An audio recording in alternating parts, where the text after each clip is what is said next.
François. Good evening to all of you. It's always a pleasure. It's the fifth time for me, I guess, cher Thierry. It's always a pleasure to attend this landmark event for sustainable finance. But on the eve of COP26 opening, climate emergency is such that I owe you more than another speech.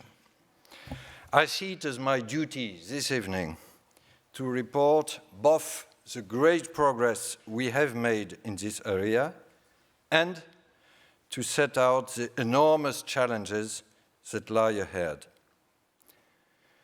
So I use our meeting tonight to tell you precisely, in very concrete and practical terms, what we have achieved since the last Climate Finance Day in October 2020. And second, what we have to further achieve in the coming year, notably on a better understanding of the macroeconomic effects of climate change. Let me start with what we already did. I am proud to stress that the Banque de France and more generally central banks have never been more committed. And I think you have little doubt on that.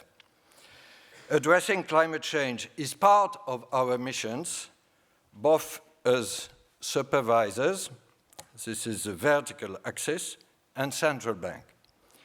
We are acting in the very name of our mandates. And this is my first powerful message, because some are criticizing mission creep or politicization.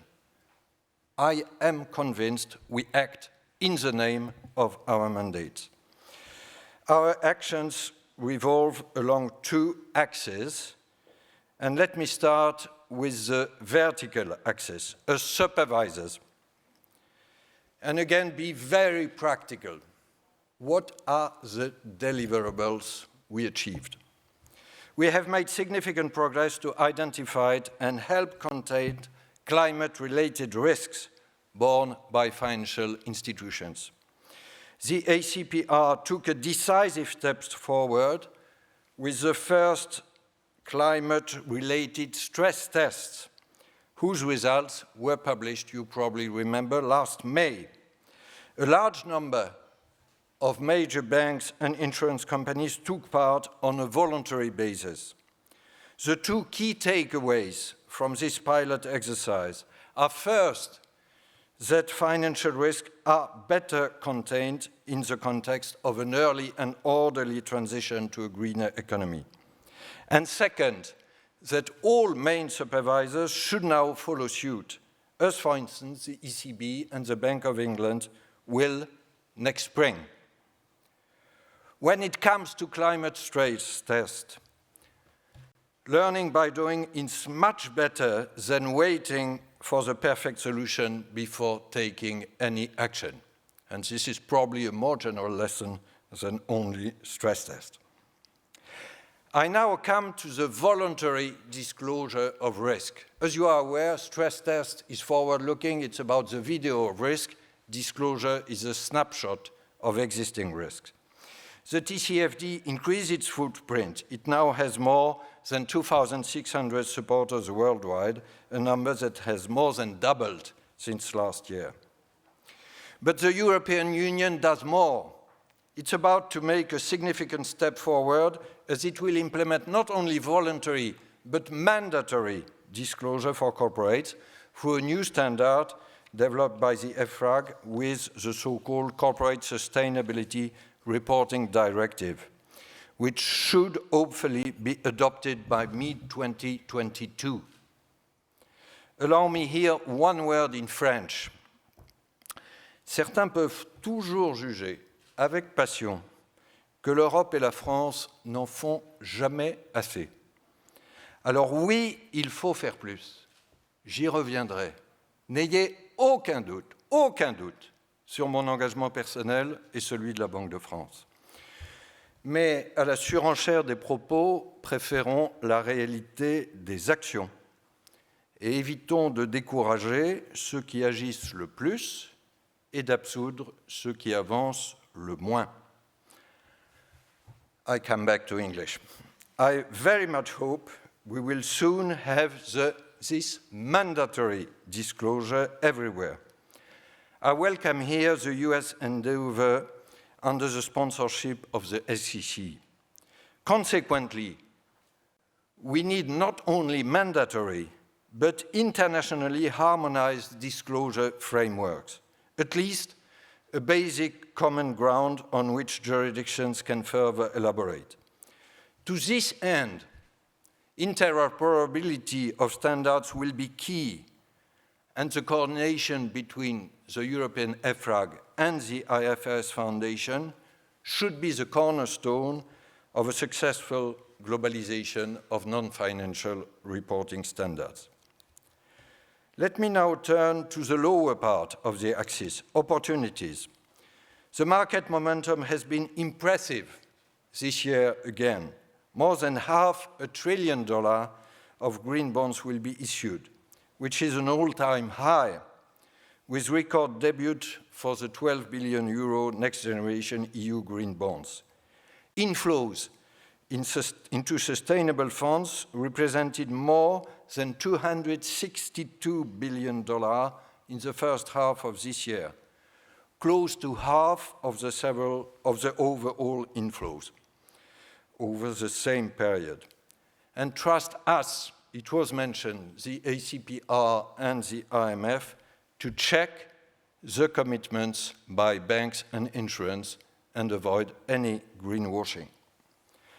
On the horizontal axis, which brings together our missions as a central bank, and I think it's important to clarify a bit because you could say you are doing too much, we don't understand, it's a bit confused. No, it is not, according to this graph. We collectively achieved a major breakthrough last July with the conclusion of the ECB monetary policy strategic review, and let me pay tribute for that to Christine Lagarde's leadership. The Banque de France, as you are probably aware, contributed decisively. The ECB is pioneer, and we can be proud about that, in having decided an ambitious action plan by 2024, including the three following steps. First, make economic projections and therefore model the economic effects of climate. This dimension of economic research is often overlooked, and I will come back to it. Second, disclose. Impose transparency requirements, including on counterparties. And third, which is very significant, incorporate climate risk into our operations on corporates, on both asset purchases and collateral policies. To give an example, as regards asset purchases, the CSPP, our corporate purchase program, should take into account climate-related factors, including the alignment of issuers with the Paris Agreement. Moreover, and this will be the last part of my slide, regarding euro-denominated non-monetary portfolios, Eurosystem Central Bank's committed last February to implement sustainable and responsible investment strategies and to report the first results by the end of next year. Banque de France policy has been exemplary since 2018 regarding the management of its own fund. I'm happy to tell you this evening that our alignment on a 2-degree objective is already effective. But we won't stop there. We started to exit from non-conventional oil and gas earlier this year. We announced that we are exiting totally from coal by end 24, and we now commit to work toward aligning our own portfolios, not only with a 2 degrees objective, but with a 1.5 degree objective. To conclude on this past year, one additional word about the international context. Here again, we saw a major improvement with the new American involvement. Climate-related issues are now firmly on the agenda of the G20, the G7, the FSB, and believe me, we have spent hours discussing these, and in all other standard-setting bodies.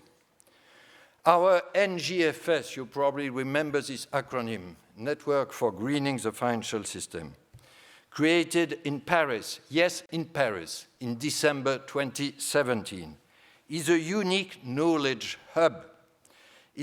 We started at 8. We now have 95 members, including, yes, the US Fed since last December. And this number will still grow in coming weeks. The Banque de France provides in Paris its global secretariat with 15 staff, and we created last April our Climate Change Center chaired by Nathalie Aufauve. We are indeed making good progress across the board, but each year that passes without sufficient emission reductions makes the issue more severe and the solutions more radical. To grapple with this dynamic situation, it is imperative that we are able to better understand and forecast the macroeconomic impacts of climate developments. And this brings me to my second part, looking to the next year. It starts with one aspect of the ECB's action plan launched in its strategy review and which may have received too little attention. The first one I mentioned earlier, macroeconomic modeling and scenario analysis. The challenge is huge as we face a triple source of uncertainty. First, how climate change will materialize. Second, what the transition could look like. And third, how this will translate to the macroeconomy. The NGFS, this has been probably less noticed, has produced detailed macro-financial scenarios and the corresponding data that provide the most comprehensive framework to date for financial risk assessment. The central banking community, with a strong involvement of Bank of England and Banque de France, among others, has collaborated with first-tier research institutes in climate science and economic modeling. This is a huge step forward. But our objective is more ambitious. It's now to propose a common set, I stress the qualificative common, a common set of plausible and differentiated futures built with the best available science and anchored in the last available IPCC results. Each jurisdiction or region, and we see it with the spread of stress tests, which is good news, each jurisdiction or region will use these scenarios as they want for their own stress tests and economic simulations. But there is no reasons to base this stress test on alternative set of scenarios.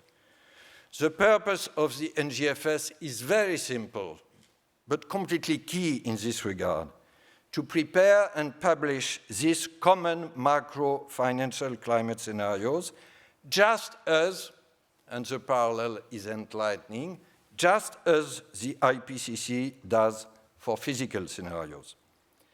Having this common language, instead of numerous local ones, will make our international discussion much easier. And to this end, we are considering several significant steps forward.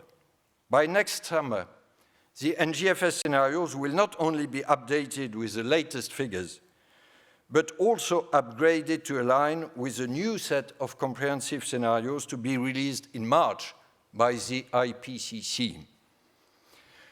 They will incorporate the more extreme ones.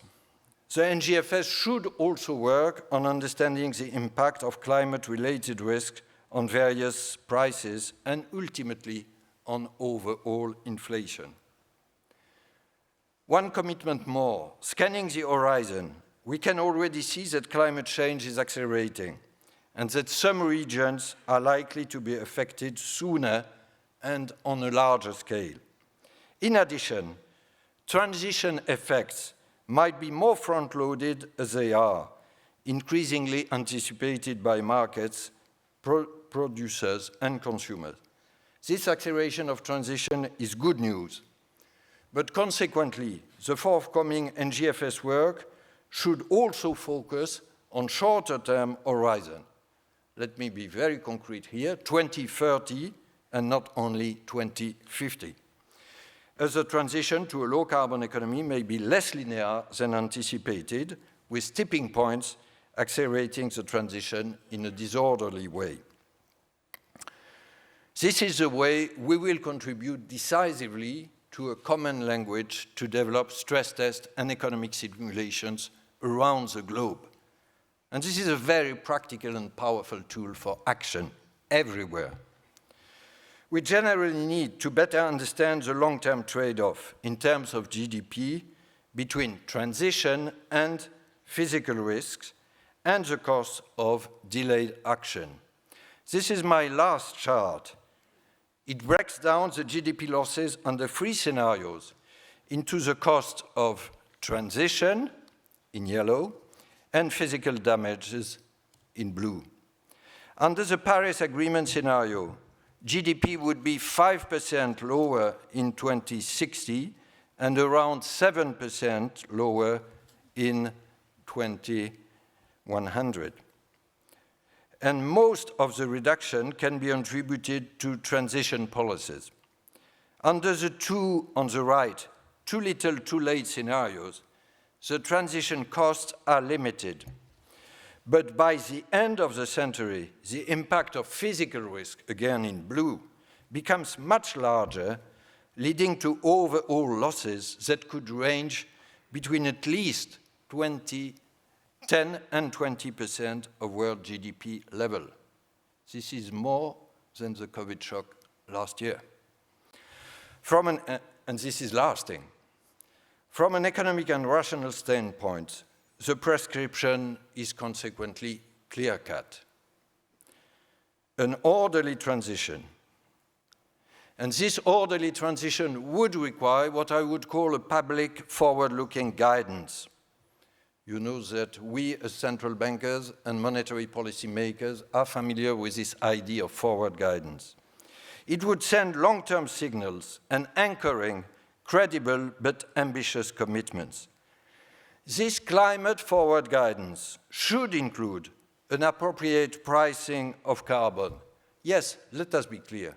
If there is not an appropriate pricing of carbon, we will not succeed internationally in the transition. And as long as we don't have such global pricing, a carbon border adjustment mechanism, this almost famous CBAM, as recently put forth by the EU in order to prevent carbon leakage. We all know, having said that, how politically sensitive these issues are, domestically as well as internationally. But the political scene on climate has already been changing dramatically, and it will continue to change, hopefully for the better. Let me conclude. Looking back at how far we have come in developing green finance over the last 6 years, since Paris, one may wonder, is it useful? Is it useful? Certainly yes. Is it enough? Certainly not. Let me remind everyone of one simple and dreadful number. According to the IPCC, we have less than 6 years of greenhouse gases budget left if we want to have more than 80% chance to stay below 1.5 degrees. Let us not fool ourselves. We have been making very significant progress to make sure that the financial system is fit to the challenge of the transition. But there is still much more work on our side, starting with mandatory and harmonized disclosures, I stressed it, and a close monitoring of transition paths. But still more fundamentally and importantly, what we are doing in the financial system only makes sense if this is part of a wider collective endeavor. finance, and still more central banks cannot be the only green game in town, and I stressed strongly the importance of carbon pricing. A few days ago of Glasgow, it's probably the right time to listen again to the Pink Floyd, which is not a usual quotation by a central banker. But you all know the dark side of the moon. Let me remind you of some of their words. And then one day, I will not sing it, then one day you find 10 years have got behind you. No one told you when to run.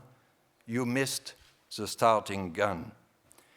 It is not too late yet, but let us hear the starting guns.